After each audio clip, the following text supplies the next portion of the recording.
Nagsisimula ang pelikula sa bilangguan sa Estados Unidos. Sa loob ng bilangguan may isang preso na nagngangalang Dwight. Naghahanda siya dahil ngayon ang araw ng kanyang kalayaan sa loob ng 25 taon. Nakulong si Dwight dahil sa massacre sa isang gangster group na minsan din niyang ginawa. Siya ang kanang kamay ng pinakamalaking boss ng mafia sa Estados Unidos na nagngangalang Pete. Sa ilang sandali matapos na tuluyang makalaya si Dwight mula sa bilangguan at agad siyang nagtungo sa punong tanggapan ni Pete dahil wala ng pamilya si Dwight. Maya-maya ay dumating si Dwight sa punong tanggapan ni Pete at agad siyang tinanggap. Sa sandaling iyon ay napakatanda na ni Pete at nasa mahinang kalusugan na. Ilang sandali matapos lumitaw ang anak ni Pete na nagngangalang Charles. At ipinaliwanag kay Dwight na ang lahat ng negosyo ng kanyang ama ay kinuha na ngayon ni Charles dahil si Pete ay matanda na. Si Charles din ay may bagong kanang kamay na nagngangalang Vince. Kaya imposibleng kunin niya si Dwight bilang kanyang kanang kamay. Subalit iginagalang pa rin ni Charles ang sakripisyo ni Dwight na makulong ng 25 taon. Kaya balak niyang ipadala si Dwight sa isang malayong lungsod na pinangalanang Tulsa. Sa lungsod na iyon kailangan niyang kontrolin ang lungsod at mangolekta ng mga buwis mula sa lahat ng mga nagbebenta ng droga. Nang marinig itong tumanggi si Dwight dahil sa hindi direktang paraan na kailangan niyang simulan muli. Nang makita niya ang walang galang na ugali ni Dwight, si Vince ay pinaalis siya. Ngunit mabilis na pinatumba siya ni Dwight. Pagkatapos noon ay humingi ng tawad si Pete kay Dwight at ipinaliwanag niya na nagbago na ang lahat at hindi na tulad ng dati niyang panahon. Hiniling ni Pete kay Dwight na sundin na lang lahat ng utos ni Charles. Dahil ang mahalaga ay may trabaho pa si Dwight. Kaya pumayag si Dwight na ilagay siya sa City of Tulsa. Hindi nagtagal pagkarating ni Dwight sa Tulsa at agad na pumara ng taxi para pumunta sa apartment na magiging bago niyang tahanan. Sa sandaling iyon na narinig niya ang isang pag-uusap kasama ang isang taxi driver na nagngangalang Tyson. Habang naglalakbay ay nagpatuloy sila sa pakikipag-usap. Dahil si Tyson ay napakakaaya-aya at palakaibigan. Pagkatapos noon ay hindi sinasadyang napansin ni Dwight ang isang coffee shop na may logo ng dahon ng cannabis sa pinto nito at agad niyang tinanong si Tyson tungkol sa tindahan. Ipinaliwanag ni Tyson na isa nga itong coffee shop, ngunit nagtitinda din sila ng marijuana. Pagkarinig nito ay hiniling ni Dwight kay Tyson na maghintay sa labas habang siya ay papasok upang makita ang may-ari ng shop. Pagkapasok ay magalang na pinakiusapan ni Dwight ang isa sa mga empleyado na tawagan ang kanilang amo. Subalit tumanggi ang empleyado, pinalayas siya dahil hindi tinatanggap ng shop ang mga estranghero. Mahinahong lumabas si Dwight at kumuha ng thermos sa taxi ni Tyson saka muling pumasok at hinarap ang mga parokyano. Kalaunan ay narinig ng may-ari ng shop na nagngangalang Body ang kaguluhan at nagmamadaling lumabas. Nang mga sandaling iyon ay agad na niyaya ni Dwight si Body na magkaroon ng isang pribadong pag-uusap. Kung saan ipinaliwanag niya na siya ang kanang kamay ng pinakamalaking grupo ng mafia sa Estados Unidos na pinamumunuan ngayon ni Charles. At ang kanyang gawain sa Tulsa ay mangolekta ng mga buwis mula sa lahat ng mga nagbebenta ng droga. Kabilang si Body na tila kailangan nilang magbayad ng 20% ng kanilang lingguhang kita at bilang kapalit ay magbibigay si Dwight ng proteksyon mula sa mga gangster na FBI o anumang naaangkop na batas. Nang walang mapagpipilian at sumang-ayon na sumunod sa sinabi ni Dwight at agad na nagbayad ng 20% na buwis sa kabuuan ng lahat ng kanyang kita para sa linggong ito. Pagkatapos noon bumalik si Dwight sa taxi at inalok si Tyson na maging personal driver niya na may medyo mataas na bayad. Nang walang pag-aalinlangan ay agad niyang tinanggap ang alok kaya opisyal na siyang naging personal driver ni Dwight mula ngayon. Pagkatapos noon ay hinatid ni Tyson si Dwight sa kanyang apartment. Nang gabing iyon ay pumunta si Dwight sa isa sa mga nightclub sa Tulsa kung saan nilapitan niya ang ilang bisita at gayon din ang may-ari ng club na nagngangalang Keller. Kinabukasan bumalik sina Dwight at Tyson sa coffee shop ni Body. Si Dwight pagkatapos ay nagtanong kung saan ni Body nakuha ang dahon ng marijuana na lagi niyang ibinebenta. Nang marinig ang sagot ni Body, na nakuha niya ang mga dahon mula sa isang kakilalang magsasaka na nagngangalang Jimmy. Dahil mayroon siyang 12-dosenang ektarya ng mga taniman ng marijuana. Hiniling ni Dwight na ipakilala siya kay Jimmy. Maya-maya ay bumalik si Dwight sa nightclub ni Keller. Sa pagkakataong ito ay nakilala niya ang isang babae na nagngangalang Anna at nagpakilala. Hindi nag-iisa si Anna noong mga oras na iyon dahil nakikipag-party siya kasama ang kanyang mga kaibigan sa nightclub. Pagkatapos noon ay inanyayahan si Dwight na sumama sa kanila at sabay silang nagsalo. Pagkatapos ng party lumabas na interesado si Dwight kay Anna. Kaya niyaya niya itong magpalipas ng gabi sa apartment nito. Nagkataon na interesado din ito kay Dwight at tinanggap ang imbitasyon. Kinaumagahan ay nakitang nagising sina Anna at Dwight mula sa kanilang pagtulog. Pagkatapos noon ay mabilis na nagpaalam si Anna dahil kailangan niyang magtrabaho. Sa ibang pagkakataon ang FBI team sa Tulsa ay nakitang nagpupulong.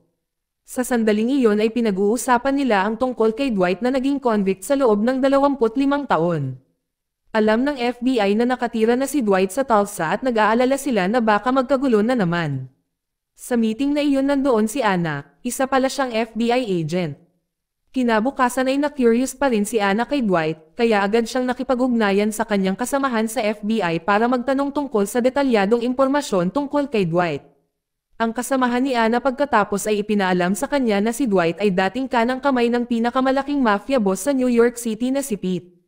Bukod pa rito ay si Dwight ay kilalang kilala sa pagiging napakalupit sa sinumang magtaksil sa kanya.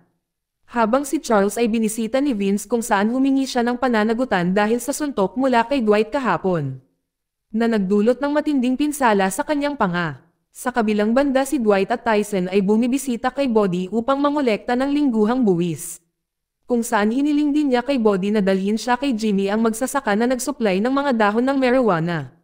Ngunit abala si Bodhi sa sandaling ito at nangakong dadalhin si Dwight mamaya kapag siya ay libre na. Makalipas ang 2 oras ay nakatanggap si Dwight ng tawag mula kay Charles na humiling kay Dwight na magbayad ng $50,000 bilang kabayaran para kay Vince para sa pinsala. Buti na lang pumayag si Dwight at pinakiusapan si Charles na ibawas ang kabayaran sa kanyang sweldo. Sa hapon nang si Dwight ay nasa kanyang apartment ay bigla siyang binisita ni Anna. Nang mga sandaling iyon ay hindi alam ni Dwight na siya ay isang agent ng FBI. Habang binisita ni Anna si Dwight, tinanong niya ang dahilan kung bakit siya nandito sa Tulsa. Si Dwight pagkatapos ay ipinaliwanag na siya ay nasa bakasyon lamang na nag-e-enjoy sa kanyang pagre-retiro. Pagkatapos dinala ni Bodhi si Dwight kung saan si Jimmy. Magiliw na tinanggap ni Jimmy si Dwight. Sa sandaling iyon ay nag-alok siya ng pakikipagtulungan kay Jimmy kung saan ipapamahagi niya ang lahat ng harvest sa buong Tulsa. Nangako rin si Dwight na bibigyan si Jimmy ng proteksyon mula sa anumang bagay kung pumayag siyang magtrabaho kasama niya. Kalaunan ay pumayag si Jimmy sa gusto ni Dwight. Kinabukasan binuksan ni Dwight ang kanyang laptop para hanapin ang kinaroroonan ng kanyang asawa at anak na babae. Ilang sandali lamang matapos na mahanap ni Dwight ang address ng kanyang anak mula sa social media. Nakuha din ni Dwight ang kanyang numero ng telepono at agad na tinawagan ang numero. Nang makakonekta si Dwight ay mabilis na humingi ng paumanhin at ipinahayag kung gaano siya nangungulila sa kanyang anak. Subalit agad na ibinaba ng kanyang anak ang tawag ng mapagtantong ama nito ang tumatawag. Sa mga sandaling iyon ay napatahimik na lamang si Dwight, dahil ayaw siyang makita ng kanyang anak. Sa kabilang banda si Anna at iba pang mga FBI team ay kasalukuyang nakapaligid sa bahay ng isang terorista. Ang FBI team ay humiling sa terorista na sumuko. Nangako na pagaanan ang kanyang parusa. Gayunpaman ang terorista ay tumanggi at sa halip ay pinasabog ang kanyang sariling bahay. Samantala si Dwight at Tyson ay nangongolekta ng buwis sa coffee shop ni Bodhi. Ng mga sandaling iyon ay naging curious si Dwight dahil hindi pangkaraniwang siksikan ang shop ngayon. Si Dwight saka pumunta sa likod para makipagkita kay Bodhi at tinanong kung bakit abala ang coffee shop.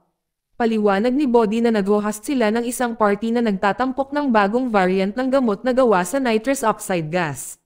Ang produkto ay itinuring na ligtas dahil nilalanghap ito gamit ang mga lobo, na ginagawang mas maliit ang posibilidad na makaakit ng hinala ng mga pulis. Nang malaman ito, may ideya si Dwight na ibenta ang produkto sa isang music concert para kumita ng mas malaking pera.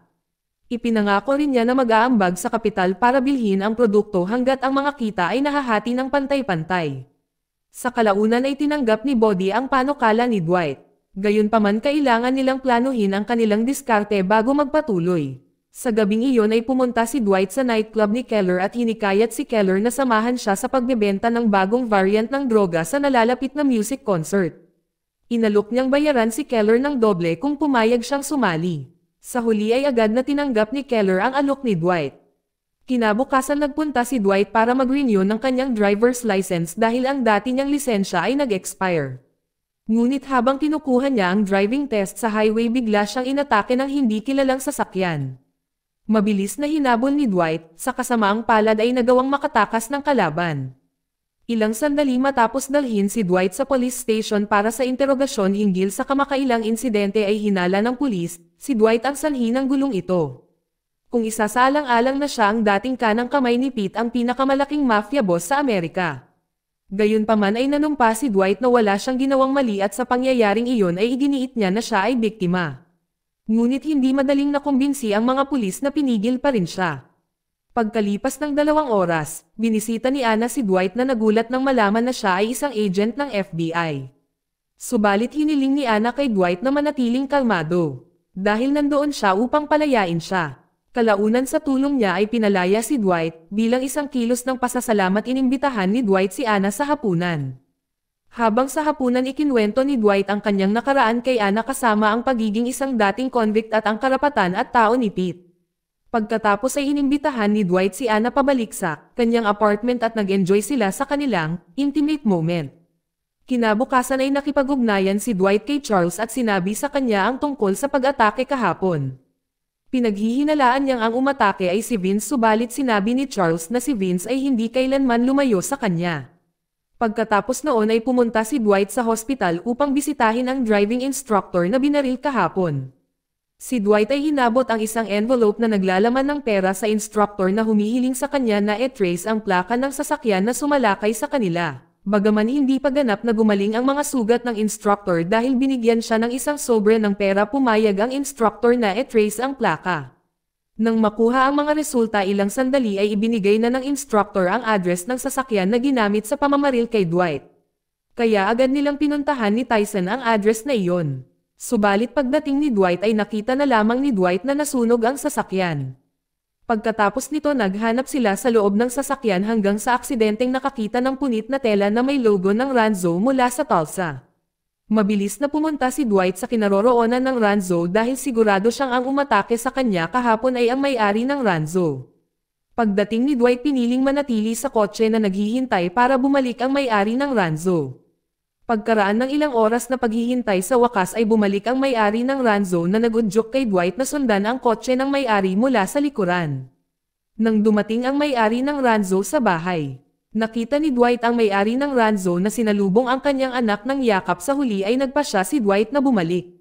Kinabukasan ay nakita ang may-ari ng Ranzo na nagngangalang Armand na ipinagpatuloy ang kanyang mga aktibidad. Habang papasok siya sa bahay biglang lumapit si Dwight mula sa likuran at tinutukan siya ng baril. Hiniling ni Dwight na malaman kung bakit siya inatake ni Armand kahapon at sa kaninong utos ito. Nang marinig ito ay humingi ng paumanhin si Armand na nagsabing naghinala siyang pumunta si Dwight sa Tulsa para tugisin siya sa utos ni Charles. Ipinaliwanag ni Armand na habang si Dwight ay nasa bilangguan siya ay nagtrabaho para kay Charles. Bukod pa rito ay alam ni Armand ang mahalagang sikreto na humantong sa 25 taong pagkakakulong ni Dwight ay isang bitag na itinakda ni Charles. Kaya naniwala si Armand na ipinadala si Dwight sa lungsod na ito upang alisin siya bago ito tuluyang ihayag sa kanya ang totoo. Nang marinig ito nagulat si Dwight nang malaman na si Charles ang mastermind sa likod ng kanyang pagkakakulong. Ngunit pinili niyang huwag kumilos, dahil iginagalang pa rin niya si Pete. Pagkatapos nangako si Dwight na hindi niya sasalakayin si Armand basta pumayag siyang sumama sa kanya bilang subordinate. Walang ibang pagpipilian pumayag si Armand. Noong gabing iyon ay dumating sa coffee shop ni Bodhi ang bagong variant ng gamot na in-order kanina ni Dwight. Pagkatapos noon ay agad na inutusan ni Dwight sina Tyson at Bodhi na ibenta ang mga ito sa isang music concert. Agad si Tyson at si Bodhi ay nagbinte ng bagong variant ng produkto. Habang sila ay abala sa pagbebenta, bigla silang nilapitan ng isang grupo ng mga lokal na gangster na nagpatuloy sa pagbugbog kay Tyson at kay Bodhi. At kinumpiska ang lahat ng kanilang mga dala. Makalipas ang isang oras ay iniulat ni Bodhi at Tyson ang mga kamakailang pangyayari kay Dwight na nasa club ni Keller. Nang marinig itong si Dwight galit na. Galit at nangakong gagantay kinabukasan. Hinikayat din niya si Keller na sumali dahil pumayag si Keller na makipagtulungan sa kanya. Kasabay ng pakikipag-ugnayan ni Dwight kay Armand para imbitahan siyang salakayin ang mga gangster kinabukasan din. Kinabukasan si Tyson na ginagamot ng kanyang ina, ang kanyang ama na nagngangalang Mark ay nasaksihan ito at hindi nasiyahan. Pagkatapos ay tinanong niya kung sino ang bumugbog sa kanya at ipinaliwanag ni Tyson na siya ay inatake ng isang grupo ng mga gangster sa music concert. Ngunit tiniyak sa kanyang ama na si Dwight bilang kanyang amo ay gagantay. Sa gabi ay nakitang naghihintay sina Dwight at Keller na dumating ang iba upang maghayganti sa lokal na grupo ng gangster. Sa ilang sandali lamang matapos ang pagdating ni na Tyson, Bodhi at Armand na nagudyok kay Dwight na magdesisyong umalis kaagad. Ngunit nang sila ay aalis ay dumating si Mark kung saan siya nagpahayag ng kanyang pagnanais na bugbugin din ang mga nanakit kay Tyson. Nang marinig ito ni Dwight na malugod na tinanggap ang partisipasyon ni Mark. Nang makarating sa music concert venue, binigyan ni Dwight ang kanyang mga kasamahan ng baseball bat. Pagkatapos ng mahabang labanan ang grupo ni Dwight sa wakas ay nagawang talunin ang mga gangster. Dala rin ni Dwight ang bagong variant ng droga na nasamsam nila kahapon kasama ang lahat ng pera sa lokal na punong tanggapan ng mga gangster. Pagkatapos ay bumalik si Dwight at ang kanyang mga tauhan sa club ni Keller. At pantay na ipinamahagi ang lahat ng nasamsam na pera kabilang sa kanilang mga miyembro kasama si Mark. Makalipas ang 2 araw isa sa mga miyembro ng gang na inatake ni Dwight kahapon ay nagulat ng pag-atake sa pulisya. Ang miyembro ng gang ay nagbigay din ng numero ng plaka ng isa sa mga alipores ni Dwight at hiniling sa pulisya na arestuhin siya. Nang hindi inaasahan karamihan ng mga pulis ay sunod sa urine sa gangster kaya susundin nila ang lahat ng iuutos ng gangster. Sa kabilang banda ay nakitang nagmamaneho ng mag-isa si Tyson habang kausap ang kanyang nobya sa telepono. Subalit bigla siyang hinarang ng pulis dahil sa plakang ibinigay ng miyembro ng gang. Agad na inaresto ng mga pulis si Tyson at dinala sa istasyon. Pagdating ni Tyson sinubukang tawagan si Dwight para humingi ng tulong ngunit sa kasamaang palad ay hindi aktibo ang numero nito. Kaya kinailangang makulong pansamantala si Tyson sa istasyon ng pulis. Nang gabing iyon kinumpiska ng isa sa mga pulis ang telepono ni Tyson at in-unlock ito mula sa telepono. Natunton ng opisyal ang kinaroroonan ni Bodhi. Kinabukasan ay pinalaya si Tyson ngunit plano pa rin ng mga pulis na kunin ang kanyang telepono. Samantala si Bodhi ay tila nahuli na rin ng ibang mga pulis. Sa kabilang banda, si Charles ay kasalukuyang nasa hospital dahil ang kanyang ama ay nakoma. Pagkatapos ay nakipag-ugnayan si Charles kay Dwight at hiniling sa kanya na pumunta sa hospital sa New York. Kahit nagalit siya kay Charles dahil sa pagkulong sa kanya noong nakaraan ay pupunta pa rin si Dwight doon bilang paggalang para kay Pete. Samantala si Armand ay nasa kanyang rancho kung saan nabalitaan ng isa sa kanyang mga empleyado na sina Armand at Dwight ay sumalakay sa gangster headquarters sa music concert. Ang mga gangster ay kilala bilang Black Macadam at binalaan ng empleyado si Armand na huwag na muling haharapin ang gang. Dahil mayroon silang isang napakalupit na pinuno na nagngangalang Waltrip at matagal nang namumuno sa lungsod ng Tulsa. Hanggang ngayon ay walang nang ahas na istorbohin sila maliban kina Dwight at Armand kahapon. Agad na umuwi si Armand upang alamin ang tungkol sa Black Macadam gangster boss. Nalaman niya na totoo pala ang sinabi ng kanyang empleyado. Dahil ipinaliwanag din ng impormasyon mula sa internet na ang leader ng Black Macadam gangsters ay sobrang malupit na imyon sa batas at nagkaroon ng malawak na bilang ng mga tropa. Si Arman ay naging medyo natatakot na ang kanyang asawa at anak ay maging target ng mga gangster na ito. Kasabay ng pagdating ni Dwight sa hospital sa New York para bisitahin si Pete. Gayunpaman nakatanggap siya ng hindi gaanong mainit na pagtanggap mula kay Vince at halos dumating sila sa punto para makipaglaban. Buti na lang nakialam si Charles at agad na dinala si Dwight sa kwarto ni Pete. Gayunpaman si Pete ay mahimbing na natutulog kaya nagpasya si Dwight na umalis at bumalik mamaya. Samantala si Bodhi na dating inaresto ng mga pulis ay ipinasa ngayon kay Waltrip. Si Bodhi ay binyantaan na sasaktan kung hindi siya magbigay ng mga detalye tungkol sa kung sino si Dwight. Kalaunan ay ipinaliwanag niya na si Dwight ay ipinadala ng New York mafia boss na nagngangalang Charles. Ang layunin niya doon ay kunin ang Tulsa at mangolekta ng mga buwis mula sa bawat dealer sa lungsod. Nang marinig ito na nangako na hinding-hindi niya hahayaan na mangyayari ito, dahil ang tanging maaaring mamuno sa Tulsa ay siya lang. Pagkatapos si Waltrip ay nag-utos sa 2 tiwaling pulis na kanyang alipores na ihatid pa uwi si Bodhi. Habang si Dwight na nasa New York City pa, noong mga sandaling iyon ay bigla niyang naalala ang kanyang anak na babae na nakatira sa New York. Kaya naglaan muna si Dwight ng oras upang hanapin ang kanyang address. Hindi nagtagal matapos na maabot ni Dwight ang address at dumiretso sa kanyang anak na babae na nagtitinda ng mga bulaklak sa oras na ito. Nang makita ang kanyang ama na dumating, ang anak na babae ni Dwight ay tila ayaw makita ang ama. Agad namang humingi ng tawad si Dwight dahil iniwan niya siya dahil sa kanyang pagkakulong. Sa mga sandaling iyon nangako rin si Dwight na hindi na mauulit ang mga ganoong aksyon. Basta't tatanggapin siya ni Tina ang kanyang anak bilang kanyang ama. Si Tina sa wakas ay ipinaliwanag niya na hindi naman talaga siya galit sa kanya ngunit na trauma siya dahil ang isa sa mga alipores ni Charles ay hinaras siya. Bilang isang resulta pinili ni Tina na huwag makipag-ugnayan sa mafia kasama na ang kanyang sariling ama. Si Dwight ay galit nang marinig ito at agad na tinanong kung sino ang gumawa nito. Tinanong din niya kung bakit hindi pa sinabi ni Tina sa kanya. Si Tina sa kasinagot na ang tao ay si Nico na isa sa alipores ni Charles. Hindi na nagkaroon ng pagkakataon si Tina na sabihin kay Dwight dahil kinabukasan ng insidente ay bigla siyang naaresto at nakulong. Sa huli naunawaan ni Dwight kung bakit siya kinulit ni Charles at ipinadala sa bilangguan ay upang pagtakpan ang kasong ito. Mabilis na pumunta si Dwight sa punong tanggapan ni Charles upang hanapin si Nico. Pagdating ni Dwight agad niyang inatake si Nico hanggang sa siya ay mapatay. Nang makita itong si Charles ay mananatiling tahimik lamang na napagtatanto na ang pakikipaglaban kay Dwight ay mangangailangan ng higit pa sa 3 tao.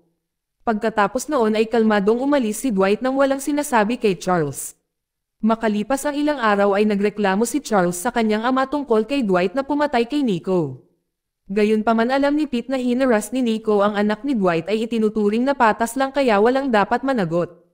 Gayunpaman pinilit pa rin ni Charles na alisin si Dwight, dahil naglakas loob siyang tanggalin ang kanyang pinakamagaling na alipores. Nang marinig itong si Pete ay nagalit at biglang sinampal si Charles. Pagkatapos ay sinabi niya na si Dwight ang kanyang pinakamahusay na kanang kamay sa lahat ng oras. Itinuturing niya siyang kanyang sariling kapatid. Kaya pinaalalahanan ni Pete si Charles na huwag nang mangahas na salakayin muli si Dwight kung gusto pa niyang ituring siya na kanyang anak. Sa sandaling iyon ay maaari lamang tumahimik si Charles, pinipigilan ang kanyang galit. Bago bumalik si Dwight sa Tulsa binisita niya ulit si Tina at sinabing wala na si Nico at ngayon maayos na ang lahat. Tinanong ni Tina kung bakit ginawa iyon ni Dwight, alam niyang lilikha lamang ito ng mga bagong problema. Iginiit ni Dwight na, ginawa niya ito dahil sa pagmamahal niya kay Tina at wala siyang pakialam kahit hulihin pa siya ni Charles. Nang narinig ito agad na lumambot ang puso ni Tina at mula ngayon ay napagtanto na rin niya kung gaano na minahal siya ng kanyang ama. Ilang sandali lamang matapos dumating si Dwight sa Tulsa at agad na sinundo siya ni Tyson. Pagkatapos ay ikinwento niya kung paano siya at si Bodhi ay inaresto ng pulisya dahil sa pag-atake nila sa gangster. Sinubukan din ni Tyson na makipag-ugnayan kay Dwight ng ilang beses ngunit hindi aktibo ang kanyang numero. Nang marinig ito ay agad siyang humingi ng tawad dahil gumamit siya ng bagong numero ng telepono habang nasa New York. Pagkatapos noon ay hiniling ni Dwight kay Tyson na dalhin siya sa club ni Keller upang pag-usapan ng mas seryoso ang isyong ito. Pagdating ni Dwight kay Keller, tinanong siya kung alam niya ang tungkol kay Tyson at si Bodhi na inaresto ng pulis kahapon. Sumagot si Keller na alam niya at ito ay utos lamang ni Waltrip ang pinuno ng gang at saka si Bodhi ay dinukot at tinanong ni Waltrip na malaman ang impormasyon tungkol kay Dwight. Hiniling ni Dwight kay Keller na ayusin ang isang pulong kay Waltrip. Sa ilang sandali matapos makipagkita sina Dwight at Keller kay Waltrip sa pagkakataong iyon ay tinanong ni Dwight kung bakit inaresto ni Waltrip sina Tyson at Bodhi. Dahil unang umatake ang kanyang mga gangster sa music concert. Sumagot si Waltrip na ayaw niya na iba ang namamahagi ng droga sa kanyang teritoryo. Dahil siya ang namuno sa Tulsa, kaya kung gusto pa ni Dwight na magbinte ng mga kalakal na iyon ay kailangan muna niyang isumite sa kanya. Pagkarinig nito ay tumanggi si Dwight dahil walang makapag-utos sa kanya maliban kay Pete. Sa huli ay nagkainitan silang dalawa at Waltrip ay agad na pinaalis si Dwight sa kanyang pwesto. Sa kabilang banda ay naghuhugas ng pinggan si Tina. Pagkatapos noon ay narinig niya ang tunog ng kanyang telepono sa bahay. Ngunit nang sagutin ay biglang binyantaan ng tumatawag ang kanyang kaligtasan kasama ang kanyang anak at asawa. Nang narinig ito ay natarante si Tina at agad na nakipag-ugnayan kay Dwight at ikinwento ang kamakailang pangyayari. Nag-alala si Tina na ang misteryosong tumatawag ay maaaring si Charles na masama ang loob dahil tinapos ni Dwight ang kanyang mga alipores. Subalit hiniling ni Dwight na manatiling kalmado dahil malalaman niya kaagad ang tungkol sa misteryosong tumatawag. Tinawagan ni Dwight si Goody, isa sa mga tao ni Charles, at nagtanong kung sino ang tumakat kay Tina gamit ang phone. Sinabi ni Goody na hindi niya alam, at aalamin niya ito. Si Goody at Dwight ay matalik na magkaibigan bago pa man nakulong si Dwight. Makalipas ang isang oras si Goody ay humihingi ng permiso na pumunta sa Tulsa mula kay Charles. Subalit hindi niya ito pinayagan dahil natatakot siyang matrap ni Dwight si Goody. Hindi tulad ni Charles, si Pete na agad na nagsabi kay Goody na kumuha ng tiket at sumunod sa lahat ng iniutos ni Dwight. Natitiyak ni Pete na walang gagawing kakaiba si Dwight. Sa huli ay naging pake kaagad si Goody para pumunta sa Tulsa. Sa kabilang banda si Dwight na nakikipag-usap kay Keller kung saan iminungkahi niya na palawakin ni Keller ang kanyang nightclub. Pero sa kalagitnaan ng pag-uusap ay biglang may lalaking umatake sa kanila, matapos ng sagupaan na talo ni na Dwight at Keller ang lalaki. Nalaman nila na miyembro ang lalaki ng gang na inuutusan ni Waltrip. Dahil dito galit na galit si Dwight at tila magsisimula na ang digmaan sa pagitan nila. Sa kabilang banda ay papasok na si Tina sa supermarket kasama ang kanyang anak, habang ang kanyang asawa ay piniling maghintay sa labas. Hindi nagtagal ay biglang binugbog ang kanyang asawa hanggang sa grabe ang sugat niya. Lumabas na ang bumugbog sa asawa niya ay si Charles. Dahil naghamon pa rin ito ng sama ng loob kay Dwight sa pagtapos kay Nico. Habang sina Dwight at Keller ay nakitang naglilibing sa katawan ng gang member na sumalakay sa kanila kanina. Ngunit bago ilibing ang katawan ay inutusan ni Dwight si Keller na kunin ang jacket ng namatay at ipapadala kay Waltrip. Makalipas ang ilang oras ay nakita si Waltrip sa headquarters. Hindi nagtagal dumating ang isa sa kanyang mga alipores na babae na may dalang kahon. Sinabi niyang nakita niya ang kahon sa harap ng pinto. Nang mabuksan ito ay ang jacket na pag-aari ng isa niyang alipores. Nagalit si Waltrip at nangakong aatakihin si Dwight ng mas malaking puwersa. Sa kabilang banda ay nasa hospital ngayon si Tina dahil sa pag-atake ni Charles sa kanyang asawa. Nakipag-ugnayan si Tina kay Dwight at sinabi sa kanya ang lahat, nang iminungkahi ni Dwight na dapat siyang lumipat sa Tulsa dahil ang New York ay tila hindi ligtas para sa kanyang pamilya.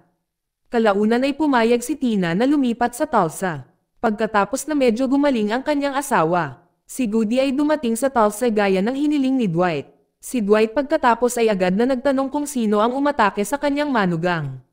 Dahil siya ay sinalakay noong nakaraang gabi. Nang marinig si Goody ay nanumpa na hindi niya alam. Dahil siya ay abala sa pag-aayos ng kanyang tiket para pumunta sa Tulsa. Pagkatapos noon halatang kumbinsido si Dwight na gawain iyon ni Charles o ng kanyang mga alipores. Kaya nangako siya na balang araw ay aalisin niya si Charles. Pagkatapos noon ay inimbitahan ni Dwight si Goody na sumama sa kanyang grupo. Dahil kaibigan niya ito noon at iyon ang dahilan kung bakit siya pinapunta ni Dwight. Gayunpaman sinabi ni Goody na pag-iisipan muna niya ito. Maya-maya ay nakita si Goody na nakikipag-ugnayan kay Charles. At ipinaalam sa kanya na si Dwight ay galit na galit dahil sa pag-atake sa kanyang manugang. Kung ang pag-atake ay ginawa nga ni Charles pagkatapos ay iminungkahi ni Goody na dapat siyang humingi ng tawad. Gayunpaman tumanggi si Charles na nagsasabi na hinding-hindi siya hihingi ng tawad kay Dwight. Pagkatapos ay lumapit si Charles sa kanyang ama na naliligo. Nagkunwari siyang tinulungan si Pete sa paglilinis ng kanyang ulo. Subalit biglang nilunod ni Charles ang kanyang ama sa bathtub hanggang sa siya ay namatay. Ginawa niya ang lahat ng ito dahil gusto niyang ganap na agawin ang kapangyarihan at palitan si Pete. Sa pagkamatay ni Pete malaya na ngayon si Charles na gawin ang anumang gusto niya kasama na ang pagtanggal kay Dwight. Kinabukasan maraming bumisita sa bahay ni Charles upang magluksa sa pagkamatay ni Pete. Kapansin-pansin na ang buhok ni Charles ay naahit na kalbo. Tila si Charles ay gumawa ng isang kwento na nagsasabi na ang kanyang ama ay namatay dahil sa atake sa puso. Samantalang si Goody na nasa Tulsa ay agad na ipinaalam kay Dwight ang tungkol sa pagpanaw ni Pete. Nang marinig ang balita na nalungkot si Dwight dahil itinuring niya si Pete bilang sarili niyang kapatid. Gayunpaman, humingi ng tawad si Dwight at sinabing hindi niya magawang magbigay ng respeto doon. Dahil ayaw pa rin niyang makita ang mukha ni Charles. Makalipas ang ilang araw si Dwight at ang kanyang team na nagsasanay ng mga bagong recruit kung saan sinadyang mag-recruit si Dwight ng mas maraming tao. Bilang pag-iingat kung sakaling bigla siyang inatake ni Waltrip. Kasunod nito ay hiniling ni Dwight kay Keller na maghanap pa ng mga bagong recruit na sumama sa kanila. Sa kabilang banda si Anna ay nakikipagpulong sa kanyang mga nakatataas. Pinag-uusapan nila si Waltrip na tila laging immune sa batas. Kahit karamihan sa mga pulis sa Tulsa ay sunod-sunurin sa kanya. Kaya't ang FBI team ay kailangang kumilos ng mabilis para mahuli si Waltrip. Samantala sa bahay ni Charles ay marami pa ring bisita ang nagluluksa sa pagkamatay ng kanyang ama. Pagkatapos ay tinipon ni Charles ang mga senior na kasamahan ni Pete kasama na si Goody upang pag-usapan ang isang bagay. Sa sandaling iyon ay inihayag niya na hawak na niya ang buong kapangyarihan bilang kapalit kay Pete. Gumawa rin siya ng isa pang kwento na nagsasabing inatake sa puso si Pete dahil sa mga ginawa ni Dwight. Kaya kinailangan nilang tugisin siya, ngunit isang matandang alipores ang sumagot na si Dwight ay hindi ordinaryong tao at ang kanyang kakayahan ay hindi dapat maliitin. Si Pete kahit na ituring si Dwight bilang isang kapatid kaya malabong matalo nila ito. Nang marinig itong si Charles ay galit na galit at agad na sinakal ang lalaki. Inulit ni Charles na siya na ang amo nila kaya kailangan nilang lahat sumunod sa utos nito. Sa kabilang banda ay ipinakilala ni Keller ang dalawang bagong miyembro kay Dwight. Ipinaliwanag nila na pareho silang bihasa sa hand-to-hand combat at baril. Dahil sila ay mga dating tauhan ng militar ng US. Si Dwight ay nasiyahan at agad na tinanggap silang dalawa. Kinabukasan nakita si Anna at ang FBI team na ni-raid ang headquarters ni Waltrip. Sa kasamaang palad si Waltrip ay wala roon. Kaya nakuha lang ni Anna ang ilan sa kanyang mga alipores. Bukod pa rito ay nakuha niya ang laptop ni Waltrip na naglalaman ng mahalagang data mula sa laptop. Nalaman ni Anna ang tungkol sa lahat ng iligal na negosyo ni Waltrip kabilang ang pagbebenta ng armas, drug trafficking at human trafficking. Sa ibang lugar isa sa mga tiwaling alipores ng pulis ni Waltrip ay nakikipag-ugnayan sa kanya upang ipaalam na ang kanilang lugar ay ni-raid ni Anna at ng FBI team. Nang narinig itong si Waltrip ay naging galit at nangakong hahabulin siya. Samantala si Dwight ay biglang nakipag-ugnayan kay Charles. Sa sandaling iyon si Charles ay humingi ng paumanhin para sa kanyang mga nakaraang aksyon at inanyayahan si Dwight na palakasin ang kanilang relasyon tulad ng dati. Pupunta rin siya sa Tulsa sa loob ng ilang araw at umaasa na magkikita sila ni Dwight. Nang marinig na pumayag si Dwight sa lahat ng kahilingan ni Charles. Ngunit ang intensyon ni Charles sa pag-imbita kay Dwight na makipagkita ay isang bitag. Gayunpaman, hindi rin alam ni Charles na marami ng tropa si Dwight at malapit nang makontrol ang Tulsa. Nang gabing iyon ay binisita si Dwight ni Anna kung saan sinabi nito sa kanya na sinalakay niya at ng FBI team ang punong tanggapan ni Waltrip. Sa kasamaang palad, wala si Waltrip. Bago pa masabi ni Anna ang lahat, biglang dumating si Waltrip at inatake silang dalawa na nagresulta sa pagbaril kay Anna. Agad na dinala ni Dwight si Anna sa hospital. Kinabukasan ay nakita si Dwight na tinanong ng FBI patungkol sa pagbaril kay Anna. Hinala ng FBI na si Dwight ay nakipagsabuatan kay Waltrip para maalis si Anna. Gayunpaman sinabi ni Dwight na hindi niya posibleng gawin iyon dahil malapit niyang kaibigan ito. Gayunpaman, ayaw paniwalaan ng FBI ng madali at nilayon pa rin niyang i-detain si Dwight. Sa ilang sandaling matapos, dumating ang abogado ni Dwight at nakipagtalo sa FBI dahil malinaw na hindi kasali si Dwight at kalaunan ay pinalaya si Dwight. Kinabukasan ay pumunta si Dwight sa hospital upang tingnan ang kalagayan ni Anna. Sa sandaling iyon sinabi niya na tatapusin niya si Waltrip at ang kanyang natitirang mga gangster. Subalit sumagot si Anna na posible na iniwan na ni Waltrip ang Tulsa kasama ang lahat ng kanyang iligal na kita sa negosyo. Binanggit din ni Anna na pagkatapos siyang gumaling ay malamang na masibak siya sa FBI. Dahil nalaman ng FBI ang tungkol sa kanyang relasyon kay Dwight. Si Anna ipinaliwanag na ang mga agent ng FBI ay mahigpit na ipinagbabawal na magkaroon ng anumang relasyon sa mga miyembro ng mafia o mga ex-convict kaya malamang na siya ay madismiss. Nang marinig ito tiniyak ni Dwight kay Anna na manatiling kalmado dahil kahit na siya ay tinanggal mula sa FBI nangako siya na siguruhin ang kanyang kapakanan. Pagkatapos umalis sa hospital ay pinuntahan ni Dwight si Armand sa kanyang tahanan kung saan binanggit ni Armand na si Charles ay papunta sa Tulsa. At malamang na darating bukas ng umaga. Hiniling ni Dwight kay Armand na pakilyusan ang lahat ng kanyang mga miyembro para salubungin ang pagdating ni Charles. Kinabukasan ay nagpakita si Charles, Vince at Goody na nagpapahinga dahil kararating lang nila sa Tulsa. Ilang sandali lamang matapos si Dwight ay lumitaw, sina Armand at Tyson at nilapitan si Charles. Noong una ay inakala ni Charles na malugod siyang tatanggapin ni Dwight, ngunit sa halip ay sinabi ni Dwight na nagtayo na siya ng sariling mafia group at ayaw niyang may kinalaman sa kanya. Binalaan din ni Dwight si Charles na huwag magulo lalo na sa kanyang pamilya. Pagkatapos noon ay inanyayahan ni Dwight si Goody na sumali sa kanyang grupo. Si Goody na matagal ng kaibigan ni Dwight ay sumama sa kanya. Nang makita itong si Charles ay agad na naging furious dahil ang kanyang unang intensyon na pumunta dito ay upang alisin si Dwight. Kalmadong sinabi ni Dwight na ang lugar na ito ay napapaligiran ng kanyang mga tauhan na handang barilin siya anumang oras. Kalaunan ay mas pinili ni Charles at Vince na umalis kaysa mamatay sa kamay ng grupo ni Dwight. Sa ibang lugar si Waltrip ay nakita na pinagsasama-sama ang lahat ng kanyang natitirang alipores. Sa kanya tinanong silang lahat para maghanda sa pag-iisip. Dahil maya-maya ay sasalakayin niya si Dwight at ang kanyang mga tauhan. Subalit hindi sumang-ayon ang isa sa kanyang mga alipores kung isasaalang-alang ang kanilang mga miyembro ng gang ay lumiliit. Sa gabing si Dwight na't lahat ng kanyang mga miyembro ay nakitang nagtitipon sa club ni Keller. Kung saan ipinakilala rin ni Dwight si Goody bilang bago niyang miyembro at umaasa silang lahat ay magkadikit at protektahan ang isa't isa. Ayaw ni Dwight na may traidor sa kanyang mga miyembro. Dahil kapag nangyari iyon ay aalisin niya ang traidor. Pagkatapos noon ay ipinaliwanag ni Dwight na ang natitira nilang kalaban ay ang gang na pinamumunuan ni Waltrip. Kung nagawa nilang talunin ang grupo ni Waltrip, sila na lang ang mafia group na may kontrol sa Tulsa. Kinabukasan ay hiniling ni Dwight kay Bodhi na i-hack ang laptop ni Waltrip na ngayon ay nasa kamay ng FBI. Sinadyang agawin ni Dwight ang lahat ng kanyang data sa negosyo. Matagumpay na hack ang laptop ni Waltrip ng madali at hindi lamang kinuha ang data ng negosyo ni Waltrip kundi naubos din ang kanyang ipon na nagkakahalaga ng milyon-milyong dolyar. Samantala si Waltrip na napagtanto na naubos ang kanyang ipon ay labis na galit na galit. Sa kabilang banda si Anna na nasa hospital pa ay nakatanggap ng liham mula kay Dwight na humihiling sa kanya na suriin ang kanyang balanse sa bangko. Nang buksan niya ito nagulat siya nang malaman na pinadalhan siya ni Dwight ng $1,000,000. Ang perang ito ay ang resulta ng pag-hack sa savings ni Waltrip. Sinadya niyang ibigay sa kanya kung iisipin na matatanggal siya sa FBI. Isang gabi ay nakitang nagtitipon ang grupo ni Dwight sa club ni Keller. Ilang sandali lang matapos nilang marinig ang tunog ng mga motorsiklo na papalapit at ito pala ay si Waltrip at lahat ng kanyang alipores.